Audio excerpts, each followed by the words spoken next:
Well, today's videos is going to be very interesting for the job seeker of BCS bank and others.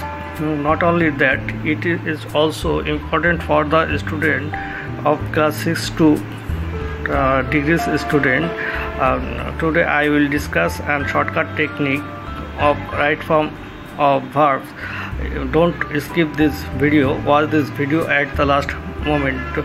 Watch this video and enjoy this video. If you like this video, please like, comment, share and subscribe my two YouTube channel, English Job Study BD and BCS Job Study BD.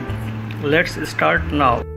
অনু আর ডগস হলে verb অন হয়, অর্থাৎ ওতে open, এনতে normally, ইউতে usually, এতে অলওয়েজ, আরতে রেগুলার, ইতে এভরিডে, ডিতে ডেইলি, ওতে অকেশনালি, জিতে জেনারেলি, এসতে সামটাইম এগুলা থাকলে প্রেজেন্ট ফর্ম হবে, অর্থাৎ ভার্ব ওয়ান হবে।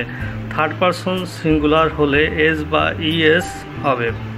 উদাহরণ, they visited the place open, visit হবে কারণ খেয়াল করুন অনু আর ডগস এর যে কোনো একটা এখানে আছে, আই মিন ওপেন আছে।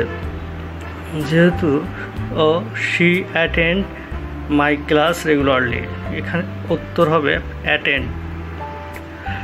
She third person singular. Next technique, ইয়া, লো, লা কিংবা অতীতের কিছু থাকলে ভার্ব টু হয়। ইউ, লো, লা দিয়ে ওয়াইতে এস্টারডে, এতে এগো, লোতে long time, long ago, লাতে last time, last year. উদাহরণ, I see him last time. Answer হবে স হবে কারণ ওয়ালা এখানে আছে, দ্যাটস মিন লাস্ট টাইম আছে। নেক্সট টেকনিক, যে A Y L E R S কিংবা এইমাত্র হয়েছে বললেই ভার্ব থ্রি হবে, অর্থাৎ পিপি হবে। যে ওয়াই এল ই আর এস দিয়ে যেতে জাস্ট, নাও, এতে অলরেডি, এলতে লেটলি, ইতে ইভেন, আরতে রেগুলারলি বোঝায়। উদাহরণ, I receive your SMS just now, have received হবে কারণ এখানে জাস্ট নাও আছে।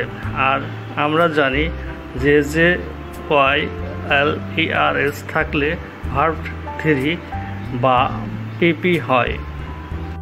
ভিউয়ার্স, ভিডিওটি কেমন এনজয় করছেন কমেন্ট বক্সে জানান। এছাড়াও আমরা আরও কিছু টেকনিক শেয়ার করব, তো ভিডিওটি শেষ পর্যন্ত দেখুন।